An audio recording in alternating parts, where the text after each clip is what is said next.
Welcome to Truths, Proofs, and Firewater Reviews. I'm your host, Lindsay, and this is John, risking his liver to discover new whiskeys. We base our reviews on a 25-point scale, 5 for the smell, 10 for the taste, 5 for the finish, and a combined 5 for the bottle and look of the juice.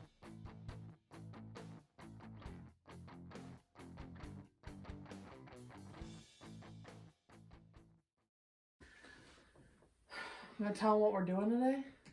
Whiskeys, rums, and ryes of the year. 2.5 months late.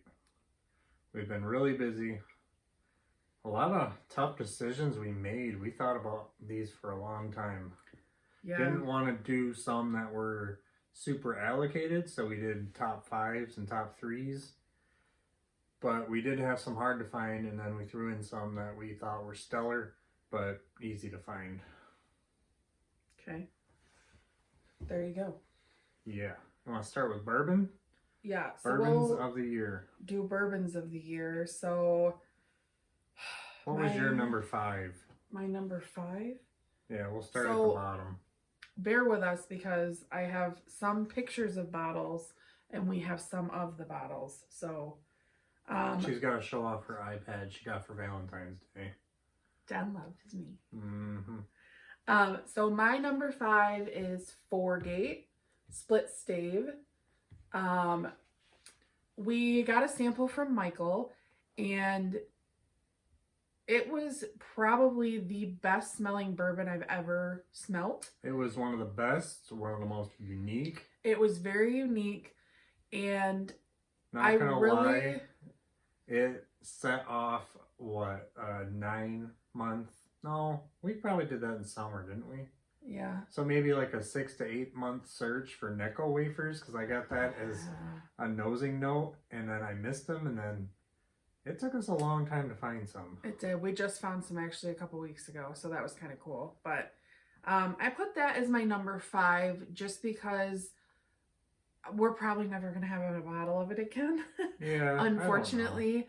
Maybe one time we'll find it, but not a bad batch. It was very good, and it was probably, if it was more in my price point and more readily available for us, it would probably be my number 1. It is very good. Don't get me wrong. It is a phenomenal dram. It's just, I put a lot of different stupid stuff into the way I do my top 5, so that's a couple of the things, and that one kind of... They did come out with a rye split stave, and I was debating on it so hard, but $200, I don't know. I know. It's tough. Oh, okay. So are you going to do your number 5, then we'll go back and forth? Yeah, my number 5 is going to be... I had a tough one with this because Jack Daniel's Barrel Proof was my favorite last year, and that would have been my number 6, but this one knocked it out. They're actually very similar profile. I don't know why the weeded mash bill versus Jack Daniel's rye but charcoal filtered mash bill, they taste awful similar. You had a really hard time when like I said, we were doing this. We were late in bed watching TV and we were going back and forth, and it took us a few hours to like hash all this out, so bear with us. But he hashed on this one for a little bit. I'm pretty forward and pretty adamant about my decisions, and John kind of analyzes every single little thing, so it's a little harder for him. This one is actually a batch from this year. It's not usually that light. No, this one is really light. You can see the one up there. It just looks as black as the label. Yeah. That one's kind of an odd batch. We'll get a review of that one soon. Yeah. So yeah, that was my number 5. They were up around 122, 123 proof throughout the year. I did not get the C batch. Heard that one was probably the worst of the 3. Well, then I guess we didn't miss anything. Reviews that it was the best, but most people said it was the worst. Still wish I would have found a bottle, but you never know. It could still hit here because we get stuff so late. Yeah. So oddly enough, my number 4 pick is Larceny Barrel Proof. I think that they did a really great job with the complexity and the drinkability of these. So even though they're higher proof, and y'all know I can't really do much above like 100, pushing it to 110, I really enjoy drinking these. They have a really nice complexity to them, but they are very drinkable for the proof that they're at. So I put that And as it's a my number $50 4. bottle, which is a hell of a steal. Yeah. I just paid $65 for that one, and I didn't hesitate. I think they are undervalued. Yeah. All right. Well, so my your number 4 is also 4-gate split stave. That was the second most delicious bourbon I had this year. There's the bottle again. Yep. I couldn't put it higher just because of the availability and price. Yeah. But it definitely made that list. See, and that was the thing is, again, it sucks because I want to make that my number 1 bourbon of the year because of the complexity and how, like, sheerly there, it was so hard to find something wrong with it. Mm-hmm. But, I mean, the chances of us ever getting our hands on a bottle of it again, slim to none. So I put that into my calculation, which it looks like you kind of did too. But yeah. So what's your number 3? So, kind of odd, but I am going to do my Old Forester Dusty. So, this is my number 3. If you guys have seen, John's got both of them out here.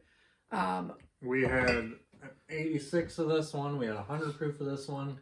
And then we had this one, an 86 from the 90s. Yeah. So, we've had both of them, and I'm honestly going to say that Old Forester is probably one of my favorite brands. It's definitely the top, if not my top favorite brand. I haven't had all their Whiskey Row stuff yet, so there's a chance it's going to make that top slot. Yeah. But it's just, this older stuff is so phenomenal. And I know it's kind of unfair, and I didn't want to put it on there. But in all honesty, it made an impact on me too. It's so good. And like John, drinking the bottle and stuff, I don't drink, not to say that you drink a lot, but I don't drink as I don't drink as much as John does. I drink pretty sparsely, to be honest. I have a mixed drink here and there, and sometimes kind of why we don't do more rum reviews, because you don't drink them. I do. So it's kind of hard because I do, when I find a bottle that I like, yes, I'm going to drink it. But it takes a lot for me to find something that I really want to drink. These are one of those things. So these are phenomenal, and the more they open up, the better they are. These ones were from like early 20-teens. Yep. They were butterscotch bombs. Yeah. Now they're kind of more spice with butterscotch, so they're just sweeter. And then this one was a butterscotch and caramel bomb, but it had that dusty oak that you usually get from the 70s and 80s. Yeah. For a 90s that kind of bottle. Stuff you like. Oh my, 86 proof, and I didn't care. I usually go for their 100 proof signature, but those are both delicious. So I can't really, I mean, if I had to choose, I'd probably take this one just because obviously I like the sweeter stuff. But again, this one was really, really good too. So I'm not mad at either one of them. All right, so my number 3, Elijah Craig Barrel Proof. I just want y'all to know, John just put all these over here on the wonkiest barrel. It's like... So I'm trying to not dump these over and have John. I have a feeling that barrel had a little leakage going by the warping and stuff. Something. It's pretty wonky, but that's okay. So this is actually a batch from 2017, I think. So don't look at that part. No, this is 19. 19? This is the first batch of 19. Wow. So there we go. Well, this is a 12-year age-stated barrel proof that is always consistent. I've never had a bad batch. Never had a batch that I probably wouldn't even rate under 90. I think that we honestly have gotten, pretty much since they started doing this, I think we've either tasted or had every bottle, haven't we?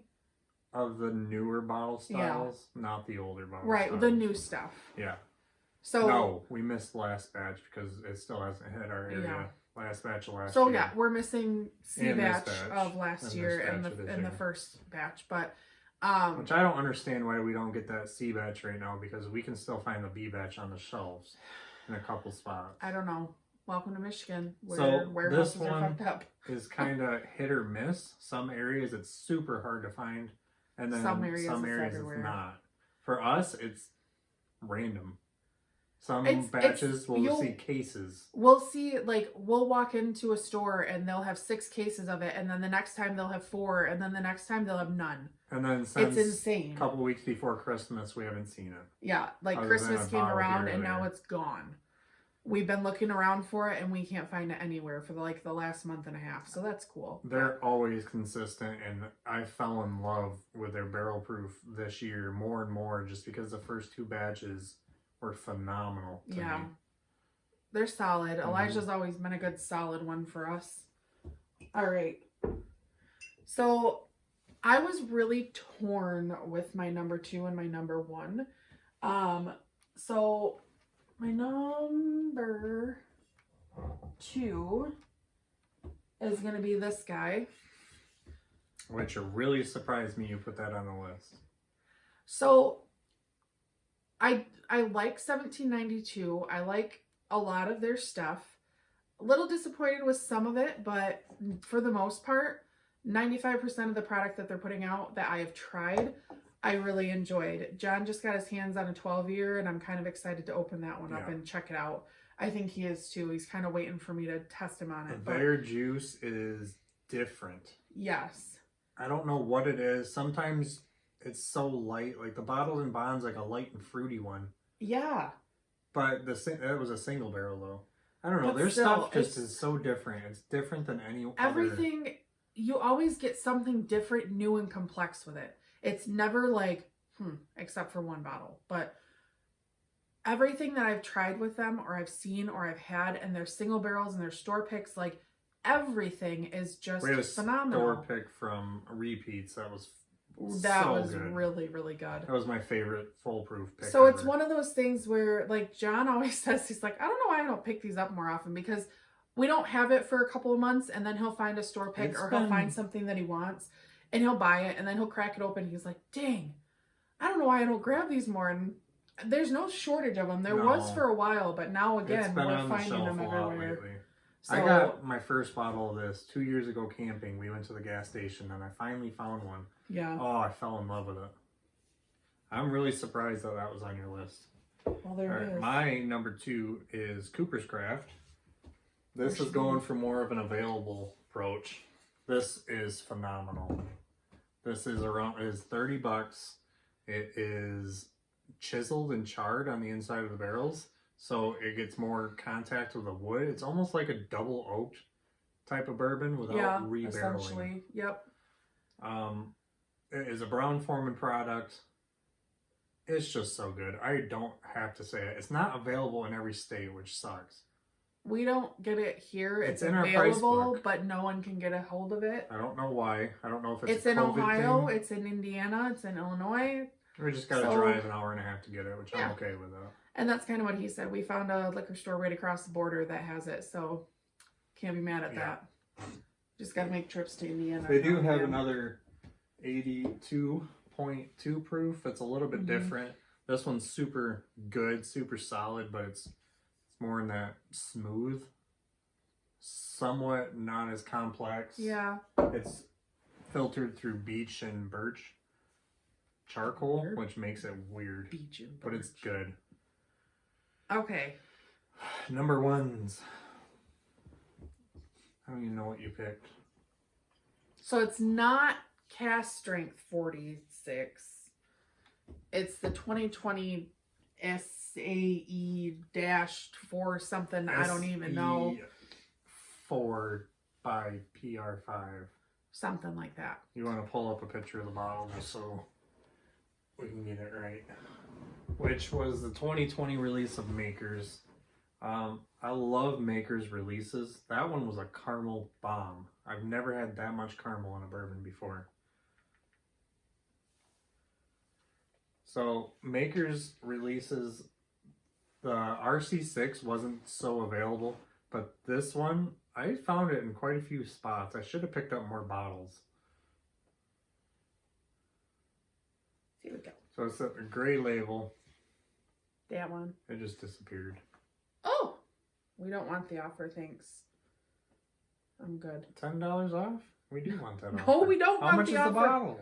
John? Not paying $100 for it. Nope, I'm good. Okay, here we go. So, what was that, like $60? No. Isn't that one that you got for... No, that was a cast Was that cast 46. strength? Okay. So I got that for $60. I think I think it was 54 or 60 or something. Yeah. It was somewhere up there. Makers used to not do anything special, and then the 46 came around and really changed everything. And we found too, so my thing was, back to me. I was kind of torn because I guess it would be a tie. I was really impressed with Maker's 46 just in general. We didn't do it well on Double Blind. I know, but I think it had too much air. I think so too, but we had a little pint of it and we finally cracked it open. And when we cracked it open, John and I both had a glass fit and it was really good. I did prefer the cast strength a little more, I think. But the 46 is more my level. Yeah. So I was really impressed with it. So in all honesty, obviously the limited release isn't going to be around. So that would probably be my number one / But the SE is so good. The SE4 it was by SE4 by PR5. All right. The 2020 release I did was love so that bottle good. too. I wish I would have got another one. I know. All right, my number one. This is a unanimous best bourbon I had all year. I'm sorry, it is not easy to find. I ran into it for $90. John was so excited when we found it. Old Fitzgerald bottled and bond. It was the 9-year, but it was so woody. It felt wiser beyond its age. It tasted and drank more like a 15-year. Yeah, I guess. And it had that dusty sweet oak on it that I love. And the bottle is by far the best. We saved that it bottle's for the best thing in the world. I liked it, but it's a little too. It was spicy for a spicy and complex, like not complex, spicy and dusty for me. But that's right up John's alley, so I understand where he would, really enjoy it, which he did really enjoy it. So I'm super happy that we did get it, but, interesting. Well, this was longer than I thought it would be, so I think we're going to cut it into a 3-parter. Okay. Now, one final thing. What was the biggest disappointment in bourbon? You pull up a picture, and we will unanimously... Can't talk again. Unanimous. I haven't even drank that much yet. Unanimously agree on this one. It was one of the more exciting bottles I got, and then it was average. It was not. 1792 sweet wheat. We could have bought 4 of them. They were on the shelf. There's a picture. It was early last winter. So January. We paid $35. I'll say it is good for that price. But there was secondaries I was seeing around that time for $70 to $100. So it's not worth that. I was super excited because I'm a big Weeder fan and I fallen in love with 1792. I think they're phenomenal.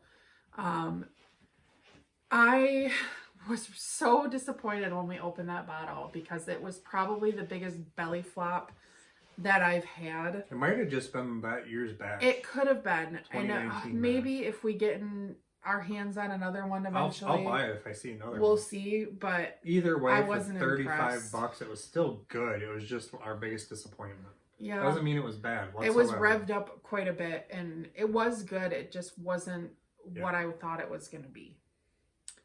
So I'll give it that. Yeah. All right. So that's quite a list we had there, and it was quite a long video. Hopefully I did press record because I've been double thinking this whole time. Did I press it? Because I don't want to redo all that. You better go check. Well, there you have it. Whiskeys of the year. Hopefully it's recording. So that wraps up this review. Leave a comment if you have tried this whiskey and let us know what you thought. Please like and share us to social media, subscribe to our channel, and don't forget to leave a suggestion for our next review. Thanks for watching.